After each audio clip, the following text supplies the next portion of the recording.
नमस्कार दोस्तों, Bollywood film reporter में आपका स्वागत है और आप देख रहे हैं पीसीआर न्यूज। दोस्तों, आज हम दिल्ली में मौजूद हैं और यहाँ पर हम आपकी मुलाकात कराने जा रहे हैं एक बहुत ही फेमस प्रसिद्ध जिसको कहते हैं वो है अविनाश वाचस्पति जी। हम आपको बताते हैं कि अविनाश वाचस्पति जी एक कवि, साहित्यकार और पत्रकार और साथ साथ इतने कर्मठ व्यक्ति हैं कि नौकरी, सरकारी नौकरी होने के बावजूद भी इस तरह का लेखन कार्य करते हैं। तो आइए हम बात करते हैं अविनाश वाचस्पति जी से कि वो सरकारी नौकरी करने के बावजूद भी इस लेखन क्षेत्र के लिए वक्त कैसे और कब निकालते हैं। नमस्कार पीसीआर न्यूज के पाठकों को, दर्शकों को, सुनने वालों को और देखने वालों को। मतलब बहुमुखी संपन्न तो हमारे पाठक हो गए जो हर चीज से जुड़े हुए हैं। जहाँ तक समय निकालने की बात है, आदमी अगर एक बार ठान ले तो उसकी ठंडाहट को कभी कोई रोक नहीं सका है ना सकेगा। और वो अपने काम में अगर जुनून की हद तक अगर नहीं जाएगा तो किसी काम को पूरा नहीं कर सकता। चाहे अपने खाना भी अगर घर में बनाना है और आप जुनून की हद तक नहीं जाकर बनाएंगे तो उस खाने में वो पौष्टिकता, वो स्वाद आएगी ही नहीं। और इसी तरह लेखन में है। और ये सारी चीजें इस तरह से घुली मिली है कि आपको बस जब खाना खाते हैं तो स्वाद देता है, उससे जब आप पढ़ते हैं या देखते हैं या देख रहे हैं तो जो स्वाद आपको मिल रहा है वो स्वाद बरकरार रहना चाहिए। अभी आपको अवार्ड से सम्मानित किया गया है, उसके बारे में जरा हमारे दर्शकों को बताइए। देखिए, जो अवार्ड है वो पाठकों का प्यार है। अवार्ड ये नहीं होता कि एक आपको मेडल मिल गया और आप अवार्डेड हो गए और आपने ज्ञानपीठ या नोबेल पुरस्कार भी ले लिया और इसकी किसी चीज की जरूरत नहीं है। अगर पाठक आपके साथ जुड़े हुए हैं और आपको रिस्पॉन्स अगर एक पाठक भी करता है, 50 की जगह एक पाठक का रिस्पॉन्स भी अगर आता है तो मैं अपने को धन्य मानता हूँ। वो मुझे धन्यवाद कहते हैं, मैं कहता हूँ धन्य तो आपने मुझे कर दिया कि आपने मेरी पहचान करी और मेरा क्या नाम है जो पढ़ा हुआ है उसको सराहा और उसको पढ़ने की कोशिश करी। जहाँ नहीं समझ आया, मेरे पास फोन भी आते हैं और मैं उनको फोन पर भी संतुष्ट करता हूँ अपने पाठकों को। और इस तरह से ये चलता रहता है। और लगभग भारत के क्या विदेशों तक की पत्रिकाएं, भारत के पत्रिकाएं, ये सब मेरा लिखा हुआ प्रकाशित कर रहे हैं। और मैं हर उस चीज को लिखना चाहता हूँ जिससे समाज का हित होना चाहिए। हमने सुना है कि अभी आपकी कई किताबें मार्केट में प्रकाशित हो चुकी है, जरा इसके बारे में भी रोशनी डालिए और हमारे दर्शकों को बताइए।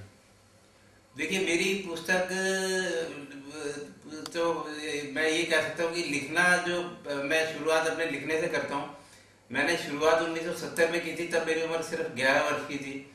और उसके बाद मैंने जो अपनी असली शुरुआत थी वो मेरी थी पाठकों के नाम पत्रों की। क्योंकि एक लेखक तभी मजता है जब वो जन जन से जुड़ता है। उस समय अगर हमारा ये पत्र भी छपता था तो हमें इतनी खुशी मिलती थी और हमें लगता था कि हम ऐसा लिख सकते हैं कि लोगों को पसंद आ रहा है। समस्याएं भी उठाते थे उसमें लोगों की और इसी तरह चीज़ों को आगे बढ़ाते थे।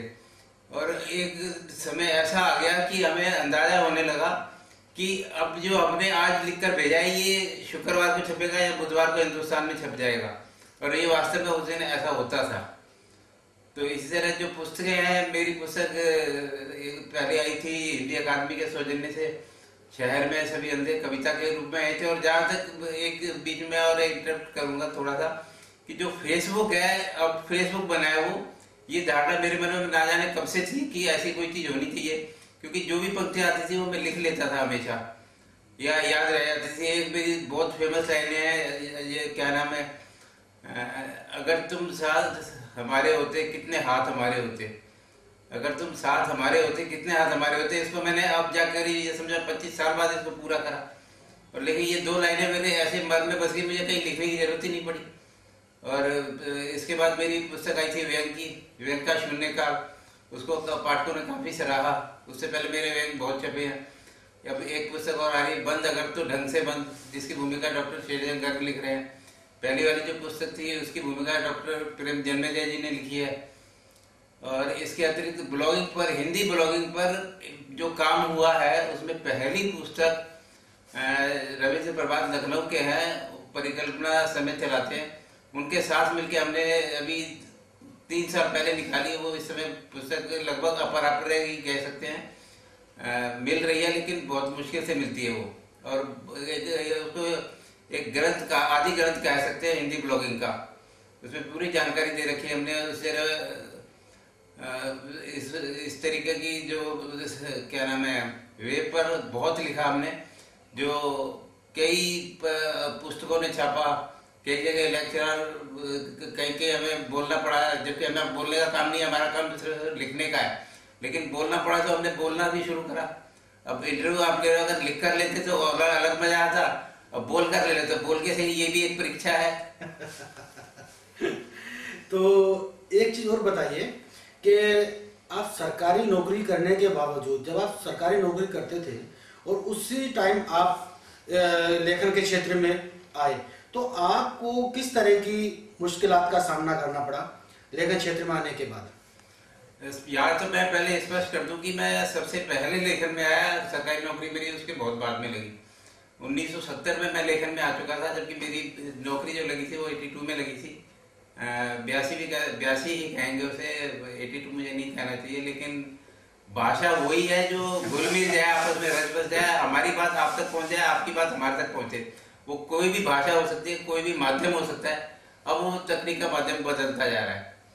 तो एक बार ये बात है, करीब नेशनल अवार्ड का फंक्शन चल रहा था शास्त्री भवन में, तो उस समय हमारी वर्तमान डायरेक्टर थी, तो उस समय जो ये क्या मैं दीप्ति नवल जी का इंटरव्यू ले रहा था। मैंने बस अभी एक क्वेश्चन पूछा ही था और उन्होंने जवाब देना शुरू किया था, तो उन्होंने कहा नहीं अविनाश जी, आप इस सरकार में रहते हो, ये नहीं कर सकते। तो खैर इस तरह की बाधा, थोड़ी बहुत बाधाओं को मैं बाधा नहीं मानता, अगर बाधा नहीं आएगी तो फिर हम आगे सफल होंगे भी नहीं। इसी तरह मैं दर्द को दर्द नहीं मानता।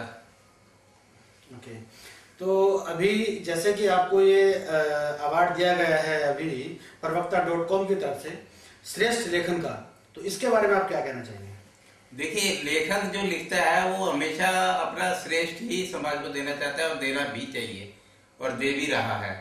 वो अलग बात है कि आप दे श्रेष्ठ रहे और जहाँ आपका सबसे बेकार रहा है। अब आप देना तो अच्छा ही चाहते हैं, हर आदमी, हर लेखक अच्छा ही देना चाहेगा, और लेकिन ये पाठकों का जो फैसला होता है वो पाठकों का होता है कि वो उसे पसंद कर रहे हैं या नहीं कर रहे हैं। तो जहाँ तक मेरा सवाल है, मेरा लिखा हुआ पाठकों ने तो खूब पसंद किया और इसका मैं गर्व भी कर सकता हूँ, लेकिन घमंड नहीं है मुझे इस चीज का। और मैं अभी भी जो लिखता हूँ बिल्कुल आम बोलचाल की भाषा में और बिल्कुल इस तरह लिखता हूँ कि मतलब उस जगह रखकर मैं देखता हूँ कि अगर मैं इस चीज को पढ़ रहा होता और मुझे डिक्शनरी उठा के देखनी पड़ती तो इसका मतलब मेरा लेखन असफल हो गया। और मुझे डिक्शनरी नहीं देखनी पड़ी और मैं सीधा लिख रहा हूँ और लोग उसको पढ़ रहे हैं और हाथ के हाथ उसका क्या नाम है अर्थ समझ रहे हैं, तो इससे सफल तो कोई चीज है ही नहीं। खैर, हमने सुना है कि आप फिल्म समीक्षा भी करते हैं। जहाँ तक समीक्षा का सवाल है, मैंने शुरुआत करी थी फिल्म इंटरव्यू में, जिसमें श्याम बेनेगल, गोविंद निहलानी, राकेश कपूर, कमलजीत सिंह और आपके मलाया गोस्वामी जो असमी की हीरोइन है, और इसके अलावा ये लिस्ट तो करीब 35-40 तक पहुँचती है 2 साल में। और ये सब अखबारों में, नवभारत टाइम्स, हिंदुस्तान, राष्ट्रीय सहारा, जनसत्ता वगैरह सब अखबारों में आते रहे। और मेरी योजना है कि मैं इस पर एक पुस्तक, और बल्कि अब तो क्योंकि टेक्निक बदल गई है तो मैं सोच रहा हूँ कि जो मेरी कैसेट पड़ी है उनको मैं ऑडियो रूप में कन्वर्ट करके और उसको एक विजुअलाइज फॉर्म में उसको पेश करूँ। तो इस तरीके की योजना भी एक मन में चल रही है मेरे। हमने सुना है कि आपने फिल्मों में एक्टिंग भी की है। एक डॉक्यूमेंट्री बनी थी, अरविंद स्वामी निर्देशक थे उसके, उन्होंने हरियाणवी की बहुत फिल्में बनाई हैं। मैं आपको बता दूं काफी टाइम में हरियाणवी सिनेमा से जुड़ा रहा, 82 से लेके तब जयंत प्रभाकर ने फिल्म बनाई थी चंद्रावल, और वो कुछ लाख में फिल्म बनी थी और उससे करोड़ों में उसने बिजनेस करा था उस समय। और उसके बाद हरियाणवी फिल्मों में मैंने स्क्रिप्ट में भी काम किया और रोल भी करा, डॉक्यूमेंट्री में भी करा, थोड़ा बहुत तो चलता ही रहता है। खैर, आदमी हर क्षेत्र में हाथ पैर मारने चाहिए, पैर ना मारे हाथ तो मार ही सकता है।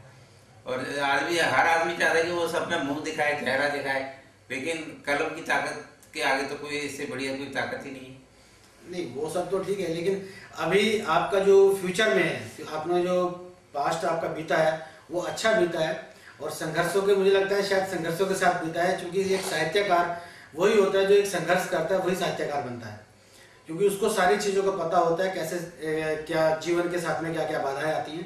तो अभी फिलहाल एट प्रेजेंट आपका आगे का क्या कुछ करना चाहते हैं, कैसे आप करना चाह रहे हैं, क्या आपका योजनाएं आपकी आगे की हैं? देखिए, ज्यादा योजना का सवाल है तो इस समय एक हेपेटाइटिस सी है, एक ऐसी लाइलाज बीमारी जिससे मैं ग्रस्त हूँ, लेकिन मैं उसका भी पूरा फायदा ले रहा हूँ और मुझे दर्द से दर्द होता नहीं है। और मैं चाहता हूँ कि जितना दर्द मिलेगा मुझे बेदर्द ही बनाएगा वो। बेदर्द इस मायने में कि मैं अच्छा अच्छा पाठकों को बता सकूँ अपने बारे में, जो अपने अनुभव लिखूंगा तो उससे जो पाठक है उससे वो उसको पहले से पढ़ लेंगे फेसबुक या जो सोशल मीडिया उस पर, और वो उस चीज़ से सावधान रहेंगे तो ये उनके हित में रहेगा। जहाँ तक योजना का सवाल है तो मेरा परिवार मेरा पूरा साथ दे रहा है, और मैंने, आप ये समझिए कि अभी तो मेरी नौकरी को काफ़ी समय बाकी था, लेकिन मैंने त्यागपत्र इसीलिए दे दिया। इसको जयेंद्र कुमार का उपन्यास नहीं है ये त्यागपत्र, ये मेरा अपना त्यागपत्र है, और मैंने इसलिए दे दिया कि मैं अपने मन की चाहता हूँ करना, और जहाँ मन की शक्ति है उससे बड़ी कोई शक्ति नहीं है, तन की शक्ति भी सब फेल है। और इसीलिए मैं अभी आपके सामने लाइव दिख रहा हूँ। अगर मन की शक्ति ना होती तो शायद स्वर्गवासी मुन्ना भाई हो चुके होते, क्योंकि मैं फेसबुक पर मुन्ना भाई के नाम से ज़्यादा जाना जाता हूँ, और कश्मीर गया था तो मैंने उस पर लिखा था। और यहाँ तक योजनाओं का सवाल है तो मेरी ऐसी योजना है कि जितने भी लेखक हैं तो या जो साहित्यकार हैं, वो वृद्ध साहित्यकार हैं, मैं भी बूढ़ा हो ही रहा हूँ और लोग हो भी होते भी जा रहे हैं, तो उनके जीवन के बारे में एक तो डॉक्यूमेंट्री बनाई है आधे घंटे की, और इसका एक समूह हम तैयार करें, और उसका मैंने नाम भी सोचा हुआ है आपका प्रकाश नाम से। उस ट्रस्ट को मैं करूँगा रिकॉग्नाइज, और उसमें जैसे जो हमारी टीम में लोग जुड़े होंगे उन्हीं से साहित्यकार के बारे में जीवन परिचय, पुस्तक, प्रकाशक और जो उससे जुड़ी हुई घटनाएं हैं, पुस्तकें हैं, ये सारी उस पर एक स्टोरी लिखवा के और उसको मैं शूट करूँ भी, और उस डॉक्यूमेंट्री को संभाल के रखूँ, एंट्रीज भी भेजूँ, उसमें अवार्ड मिलेगा वो अच्छा रहेगा, नहीं मिलेगा तब भी एक धरोहर बनेगी हमारी, जिसकी बहुत कमी है इस समय देश में। ऐसे लोग नहीं मिलते कि वो अपनी जेब से लगा के और इस तरीके करें। मैं जेब से नहीं लगा रहा, ये मैं सब आपकी जेबों से ही निकाल के इसमें लगाऊंगा, जिससे जेब मिलकर, जैसे कहते हैं ना, हाथ मिलकर एक शक्ति बनती है, और जेब मिलकर बहुत बड़ी शक्ति बनेगी। इसी तरह की मेरी योजना लेखकों के लिए भी है, क्योंकि लेखक को आजकल दोयम दर्जे का प्राणी माना जाता है, हिंदी में खासकर। अंग्रेजी में तो फिर भी 5-5, 10-10, 15-15, 20-20 हजार रुपये दे देते हैं आर्टिकल के, लेकिन हिंदी में 500, 700, 1000, 200 इस तरीके का चलता है। तो बल्कि फेसबुक पे बहुत सारे लोग हैं जो लिखते हैं और वो चाहते हैं, क्योंकि प्रिंट मीडिया की जो ताकत है वो कभी कम नहीं होने वाली, वो हमेशा रहेगा और वो रहना भी चाहिए। तो उसके लिए मेरे मन में एक योजना है कि हम 1000 लोगों का ऐसा समूह बना सकें जो अपने पैसे से एक फंड बनाए बैंक में, जिसका कम से कम 1-1.5 लाख रुपए महीने का ब्याज है, वो सोर्स ऑफ इनकम होगा। उससे हम जो पुस्तकें प्रकाशित करेंगे, कम से कम 2100 पुस्तकें छापें, और 1000 तो मेंबर्स को चली जाएंगी। 1000 हम चाहे तो हमारे पास 100 रुपए की पड़े या 50 की पड़े, हम उसको सिर्फ 25 रुपए में किताब को दे देंगे, जो मेंबर हमारा लेना चाहेगा, या जो मेंबर नहीं है उसको भी दे देंगे, और 100 कॉपी हम रखेंगे रिव्यू के लिए।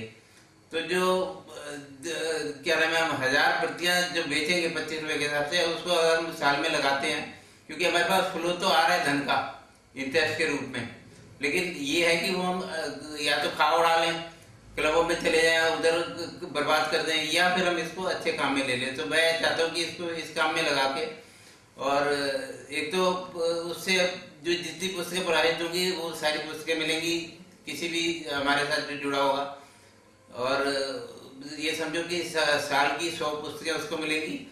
उसके बाद 2 अवार्ड हम रखेंगे नकद 50-50 हजार के, और वो अवार्ड देंगे। पाठकों के लिए भी हम इसमें इंतजाम करने जा रहे हैं कि एक अवार्ड 50,000 का या 25,000 का पाठक को भी दें हम, और ये इस तरह योजना चलती रहे, तो जिससे फिर जो लेखक हैं उसको प्रकाशकों का मुंह ना देखना पड़े कि भाई वो छापेगा, पैसे लेगा।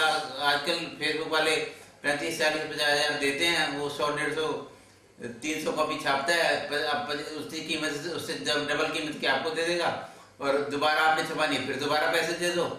उन्होंने आपको कुआं में समझ रखा है, आपको जितना जब पानी चाहिए लिया भर लिया। लेकिन हम ऐसा कुआं तैयार करेंगे जहाँ हर समय पानी आपको तैयार मिलेगा। आपने नल का खोला और आपको पानी तैयार मिला। नहीं, इसके जो आप बता रहे हैं कि जो पैसा है वो इकट्ठा होगा, वो कहाँ से पैसा इकट्ठा होगा और जो मेंबर्स आपको पैसा देंगे वो उनको क्या बेनिफिट होगा इस चीज से? हाँ, मैं वो उसी बात पे आ रहा हूँ। जो पैसा होगा वो सब आपकी जेबों का होगा। नाम सिर्फ सबका मिलकर होगा, आपका प्रकाश नाम है। और जैसे 5-5 रुपए अगर 100 आदमी देते हैं तो 500 रुपए हो जाते हैं। तो वो 500 रुपए का अगर हम इंटरेस्ट लगाइए, एक मैंने मिसाल दी है। 5 रुपए से आजकल तो पीने का पानी भी नहीं मिलता, आप सब जानते हैं। पीने के पानी की आपको बोतल लेनी है तो 20 रुपए खर्च करने पड़ते हैं। वहाँ हम खर्च कर देंगे, लेकिन हम यहाँ 5 रुपए नहीं करेंगे। तो वो जो पैसा इकट्ठा होगा उसको हम बैंक में डालेंगे, उसका जो इंटरेस्ट होगा उससे प्रकाशन करेंगे। और उस प्रकाशन से जो फायदा होगा आपको, एक तो जितनी प्रकाशित पुस्तकें होंगी सब आपको मिलेंगी। आप भी लोगों में से जो लिखेंगे उन्हीं की पुस्तकें प्रकाशित करेंगे जो हमारे सदस्य होंगे। और आपका पैसा ऐसा खासा ऐसा बैंक में जमा रहेगा। और उसी से फिर हम आगे और योजनाएं, और जो पत्रिकाएं जैसे लघु पत्रिकाएं हैं जिनको चाहती हैं कि वो पैसा पुस्तकें छापें लेकिन नहीं छाप पा रहे हैं, तो उनकी भी पुस्तकें हम छापेंगे पूरी की पूरी ऐसी की ऐसी। और उनको भी पूरा इसका बेनिफिट मिलेगा। और ये इस तरह योजना चलती रहेगी। एक बार ये सिलसिला शुरू हो जाना चाहिए तो जिससे पानी जो है पानी को कोई रोक नहीं सका, तो ये उस पानी की तरह से एक शुरू चलेगा। और ये मुझे पूरी कामयाबी है क्योंकि आप लोगों का विश्वास मेरे साथ है। और मुझे मालूम है कि मैं अगर 1000 लोग इकट्ठे करना चाहूंगा तो मेरे 2000 आदमी 2000 साथी तैयार हो जाएंगे। अभी भी लोग आते हैं, प्यार करते हैं, वो कहते हैं आप ऐसा काम करो कि एक ऐसा रास्ता बन जाए कि हमें लोगों को दूसरे का मुंह ना देखना पड़े। तो उसी की दिशा में मैं पूरा कदम अपना बढ़ा रखा है। अच्छा, अगर इन केस कोई बीच में अपना ये मेंबरशिप छोड़ना चाहे तो उसके लिए आप क्या कहना चाहते हैं? पहली बात तो वो छोड़ेगा नहीं क्योंकि उसको बेनिफिट कितने मिल रहे हैं। और अगर छोड़ भी देगा तो अगर एक छोड़ेगा तो 5 तैयार होंगे लेने वाले। तो इसलिए इसमें कोई खतरा मुझे तो नजर आता नहीं है। और इसके अलावा कोई और आपका आने वाले टाइम में कोई और योजनाएं तो जिस तरह जीवन बढ़ता जाता है, दुख भी बढ़ता है, दर्द भी बढ़ता है, प्यार भी बढ़ता है। कभी किसी से झगड़ा हो जाता है, कभी किसी से प्यार हो जाता है। ये सारी चीजें चलती रहती हैं। ये जीवन का एक अंग है, ये भी इसी तरह का अंग रहेगा। तो हो सकता है कभी मैं आपके चैनल के लिए भी काम करूं तो आने वाले समय का तो कोई अंदाजा लगा ही नहीं सकता। पाठकों से मेरा सिर्फ इतनी गुजारिश है कि वो जहाँ भी जिससे भी विश्वास करें पूरे जुनून की हद तक करें। पूरी मतलब ये नहीं कि दिखावे के लिए आपने कर दिया, आप ये कर दिया, आप उसे लाइक कर रहे हैं तो आप ये समझिएगा आप कई होटल में जा रहे हैं तो 200-400 रुपये आप बड़े आराम से खर्च कर लेते हैं। लेकिन अगर आपको कहा जाए ये पुस्तक ले लो तो आप 5 बार हिचकिचाते हैं। जबकि आपको पुस्तक पहले लेनी चाहिए, चाहे खाना बाद में खाए। खाना तो आपने खा ही लेना है, उसके बिना गुजारा नहीं है। तो इस तरह से अगर कुछ लोग चाहते हैं मदद करना किसी तरीके की तो उन्हें करना चाहिए। और मैं तो तैयार हूँ हर समय, हर नेक काम के लिए अनेक मदद करने को तैयार हूँ मैं। Thank you. अभी हम बात कर रहे थे अविनाश वाचस्पति जी से जो बहुमुखी प्रतिभा से संपन्न है। इसी के साथ दिल्ली से VCR न्यूज के लिए आफाक खान समीर के साथ अजय शास्त्री।